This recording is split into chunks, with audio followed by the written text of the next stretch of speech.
नमस्कार दोस्तों, आज जिस घटना की कहानी लेकर आया हूं, ये घटना वैभव नाम के लड़के के मामा मामी के साथ बड़े विचित्र तरीके से घटी थी। मामा मामी का नाम वैभव ने बताया तो नहीं, इसलिए हम इनका कुछ नाम रख देते हैं। मामी का नाम रख देते हैं अनीता और मामा का नाम रख देते हैं पिंटू। बात यह कि जैसलमेर में पिंटू के दो भाई रहते थे। उनके माता पिता भी इस घर में रहते थे। अब ये तीनों भाई जो थे, पिंटू और पिंटू के दोनों भाई, इनकी भी शादी हो चुकी थी और ये अपना एक पुराना फैमिली बिजनेस रन करते थे, जो बिजनेस था नमकीन और मिठाई का। जी हाँ, इनकी जैसलमेर में एक बहुत बड़ी मिठाई की दुकान थी और तीनों भाई उस दुकान को पार्टनरशिप में चलाया करते थे। लेकिन अभी से 6 साल पहले की बात है, 2019 की बात है।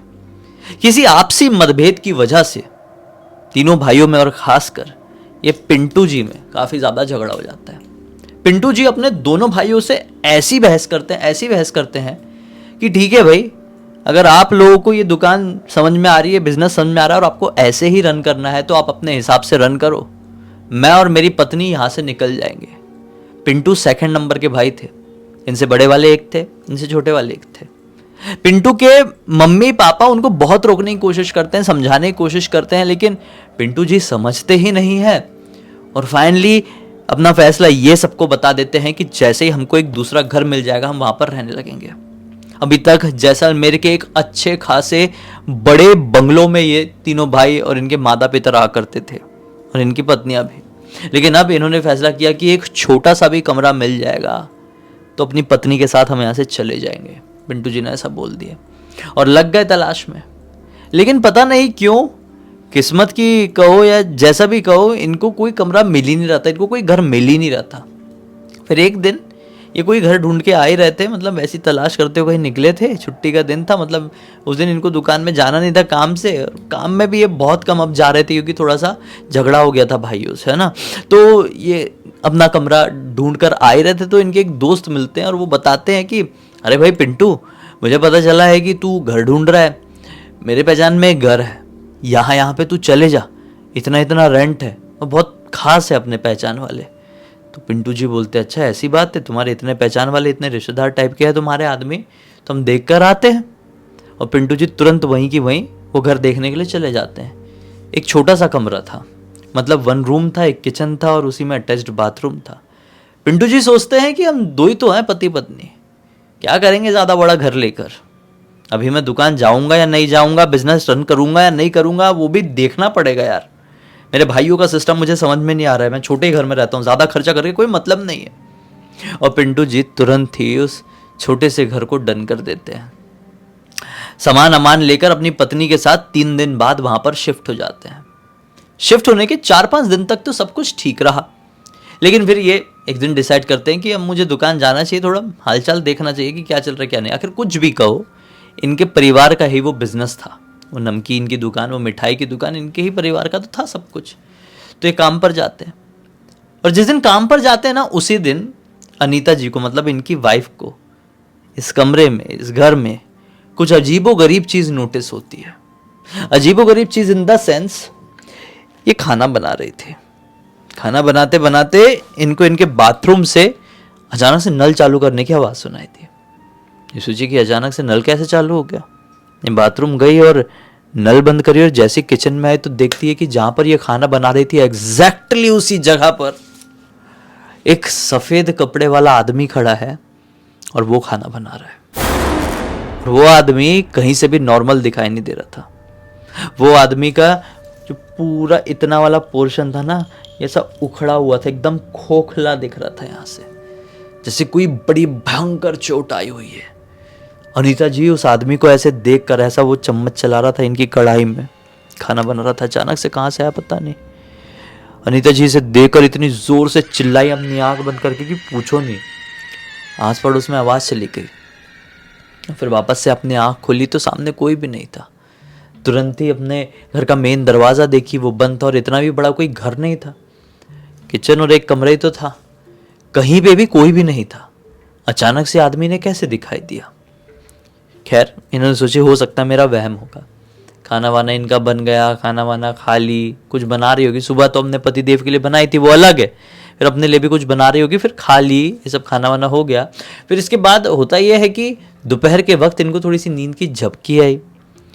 जब आधा 1 घंटा बाद इनकी वापस से आँख खुली तो क्या देखते हैं कि इनका जो ये बिस्तर है उसके ऊपर एक पंखा है, उस पंखे में कोई लटक रहा है, ऐसा करके लटक रहा है। आप समझे, डायरेक्ट नहीं बोल सकते यूट्यूब में वो नाम, तो ऐसा करके लटका हुआ है पंखे में। और ये कोई नहीं, वही आदमी था। ये अपने बेडरूम से तुरंत बाहर भागी और बाहर जाकर खड़ी हो गई और इधर उधर देखने लगी। दोपहर का वक्त है, लगभग 3 साढ़े 3 बज रहे हैं, तो सब लोग अपने अपने घरों में है, कोई बाहर भी नहीं है। ये बहुत ज़्यादा डर गई और अब अंदर जाने से भी घबरा रही है, कतरा रही है। जैसे तैसे करके 15-20 मिनट बाद ये अंदर पहुंचती है, हिम्मत करके, अंदर कोई भी नहीं था अभी भी। ये तुरंत अपने पति पिंटू को फ़ोन करती है और बोलती है आप जहाँ पर कहीं भी है जल्दी घर पर आइए, घर पर बहुत अजीबोगरीब एक्टिविटीज़ हो रही है। वो भी समझदार 50 काम छोड़कर घर पर आते हैं और इनकी पत्नी इनको सारी बात बताती है, लेकिन एज एक्सपेक्टेड ये कहते हैं कि हो ही नहीं सकता, ये तुम्हारा वहम है, घर बदले हैं, नई जगह पर आए हैं, इसलिए कई बार ऐसा हो जाता है। ऐसे कैसे कोई आदमी घर के अंदर घुस जाएगा, तुम्हें पंखे में लटका हुआ दिखेगा, तुम्हें खाना बनाता हुआ दिखेगा? हाँ, कुछ नहीं, दिमाग से निकाल दो, मैं जा रहा हूँ, थोड़ा कुछ कर रहा हूँ, हिसाब किताब का काम चल रहा है अभी दुकान में। और ये दुकान चले जाते हैं और ये इतनी ज़्यादा डर जाती है कि शाम से लेकर रात तक, जब तक इनके पति आ नहीं गए, तब तक अपने पड़ोसी के घर पर जाके बैठी थी। इनकी पड़ोसी, अब औरतों की दोस्ती यारी हो जाती है ना औरतों से, मोहल्ले पड़ोस की, तो एक भाभी जी थी पड़ोस में, उनके घर पर जाकर बैठी हुई थी। फिर वो रात में आए, फिर उनको बताने की कोशिश करी कि मैं जब भी घर के पास आ रही थी मुझे एक अजीब सी बेचैनी हो रही थी, एक अजीब सी अपने घर से वाइब आ रही थी, यहाँ पर कुछ तो ठीक नहीं है, आप समझो, इस घर को छोड़ देते हैं। ये बोलते अरे भाई ऐसे कैसे, कुछ भी बात कर रही हो, अभी तो आए हैं, 5-6 दिन हुए हैं, इतना टोकन डिपॉजिट दुनिया भर की चीज़ें इनको दिए हुए हैं, कैसे छोड़ दें? नहीं छोड़ेंगे, तुम दिमाग से निकालो। ऐसे करते करते 1-2 दिन और बीत जाते हैं, कुछ ना कुछ एक्टिविटी इनको फील होती ही रहती थी। फॉर एग्जाम्पल, कभी किचन के सारे बर्तन अपने आप भड़बड़ा के गिर जाते थे, किचन में कोई भी नहीं होता था, भाग कर जाकर देखती थी तो एक चूहा, एक बिल्ली तक नहीं, सारे के सारे किचन के बर्तन, जो कि वो जो एक ऐसा रैक जैसा होता है ना स्टील का, उसमें रखे रहते थे, वो भड़बड़ा के नीचे गिर जाते थे। कभी कोई चीज़ इन्होंने, जैसे पानी की बोतल यहाँ पर रख दी, फिर दूसरी चीज़ करने में लग गई तो पानी की बोतल अपनी जगह बदल देती थी, वो यहाँ से हट के किचन में पहुँच जाती थी। और ये एक आध बार हो तो समझ में आए, एक दिन में ये 10 बार हो रहा था। चीज़ें अपनी जगह बदल ले रही थी, कुछ खड़खड़ाहट की आवाज़ आती थी, कोई चलता था, कोई हंसता था, कोई रोता था। इन्हें बार बार ऐसा फील होता था मुझे कहीं से कोई छिप छिप कर देख रहा है। ये बहुत परेशान होने लगी और इनको बहुत तेज़ फीवर आ गया।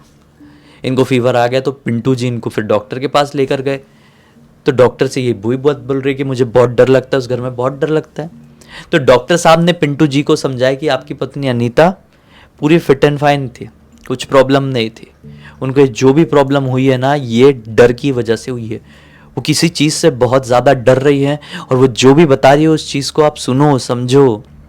हर चीज़ वहम नहीं होती, अंधविश्वास नहीं होती। हम डॉक्टर हैं फिर भी ये बात आपसे कह रहे हैं।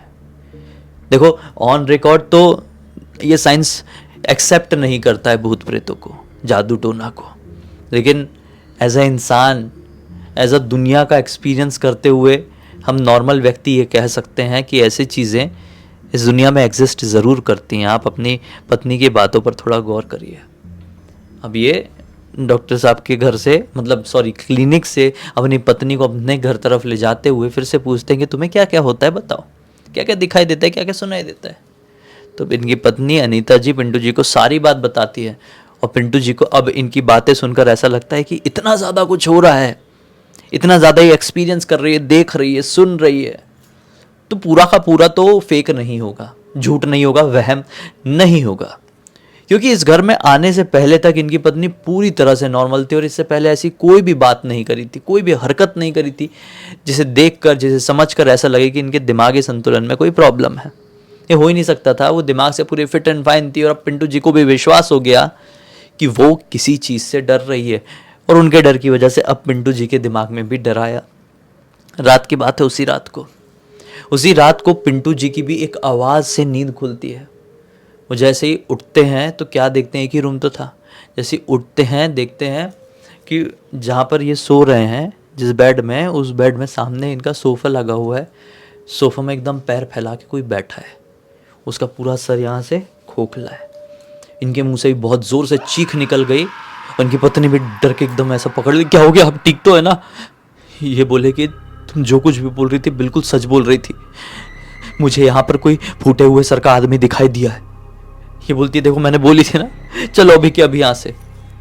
ये दोनों उठते हैं वहाँ से और अपनी बाइक उठाते हैं और पास में ही एक हनुमान जी का मंदिर था, वहाँ पर जाकर पूरी बात डिस्कस करते हैं रात में ही। हनुमान जी का जो मंदिर था ना, हनुमान जी के मंदिर के जस्ट बाजू में उस मंदिर के पुजारी जी रहा करते थे और पहचान के थे। अब ये लोग इसी शहर के रहने वाले, जैसलमेर के, यहीं पे पैदा हुए हैं, यहीं पे पले बड़े हैं, तो बहुत लोगों से, और इनकी बहुत बड़ी मिठाई नमकीन की दुकान, तो इनको बहुत लोग जानते थे। तो पंडित जी से रात में ही बात किए।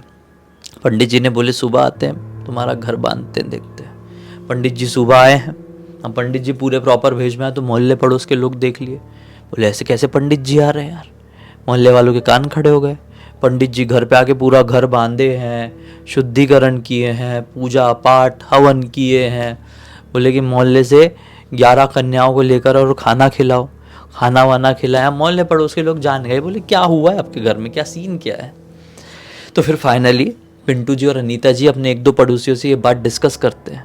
तो इनके 1-2 पड़ोसी बोलते हैं कि ये घर एक टाइम पे पूरी तरह से नॉर्मल हुआ करता था, हमको लगता था कि ये फिर से नॉर्मल हो गया है, लेकिन इसका जो इतिहास है वो बहुत ज़्यादा डार्क था।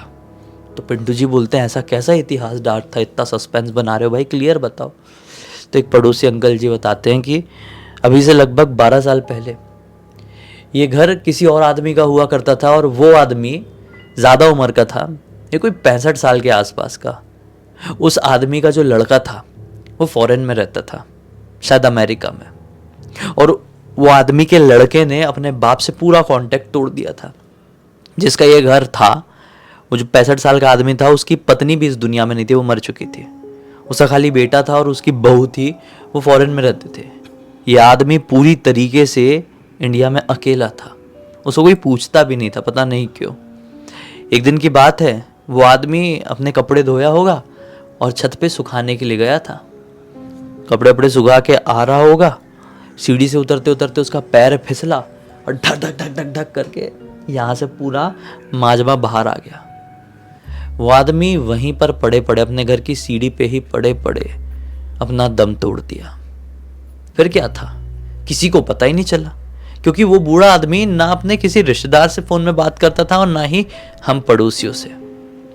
4-5 दिन तक वो वैसे ही वहां पर सड़ता रहा।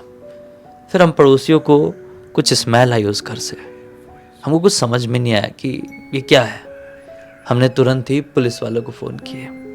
पुलिस वाले आए और ये देखा कि वो बेचारा ऐसा ऐसा उसके साथ हो गया, और पूरी जांच वाच हुई, पूरी तहकीकात हुई, और ये क्लियर हो गया कि वो आदमी का पैर फिसला था और वहाँ पर ख़त्म हुआ था।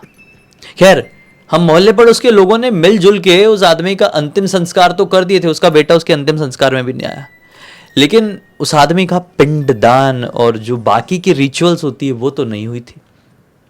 जब उसका अंतिम संस्कार हुआ, ये सारा केस क्लियर हुआ, ये घर उसके मरने के 1-2 महीने तक बंद रहा, तो फिर कुछ समय बाद से हम पड़ोसियों ने ही ये पाया कि वो आदमी तो अभी भी वहाँ पर है, उसकी प्रेजेंस दिखाई देती थी।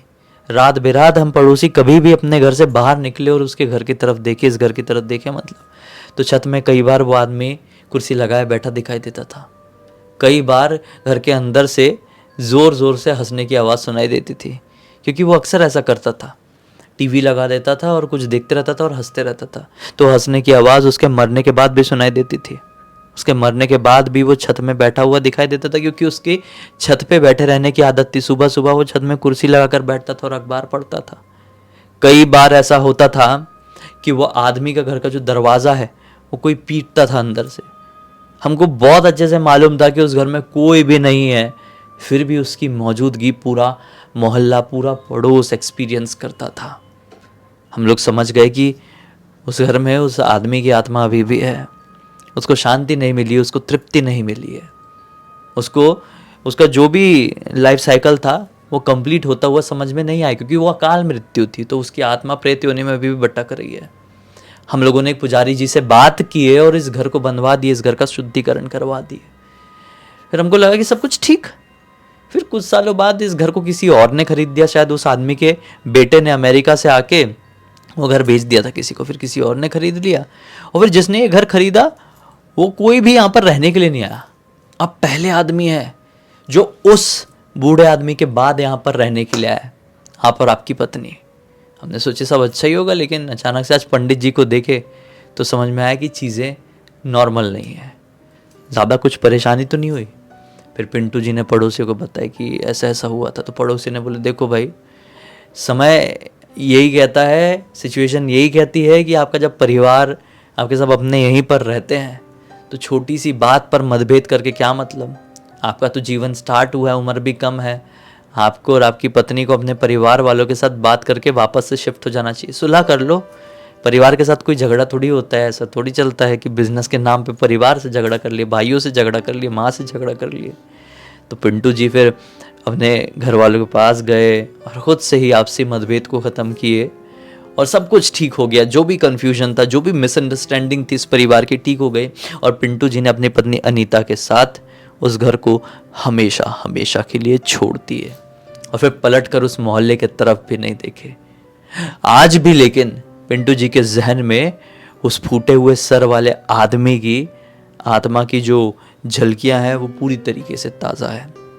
इस पूरी घटना की जानकारी पिंटू जी ने अभी कुछ ही समय पहले अपनी बहन को दिए और साथ ही साथ अपने भांजे को दिए, वैभव, जिसने ये कहानी हमें इंस्टाग्राम पर लिख कर भेजा, जैसे मैंने आपको बताया। और वैभव ने बोला कि पूरी दुनिया को बताया इसमें एक भी मिर्च मसाला नहीं है, एकदम कट टू कट मेरी फैमिली के साथ यही घटा था। कोई माने या ना माने, मैं भूत प्रेतों को अपने परिवार के साथ घटी हुई घटना की वजह से पूरी तरह से मानता हूँ।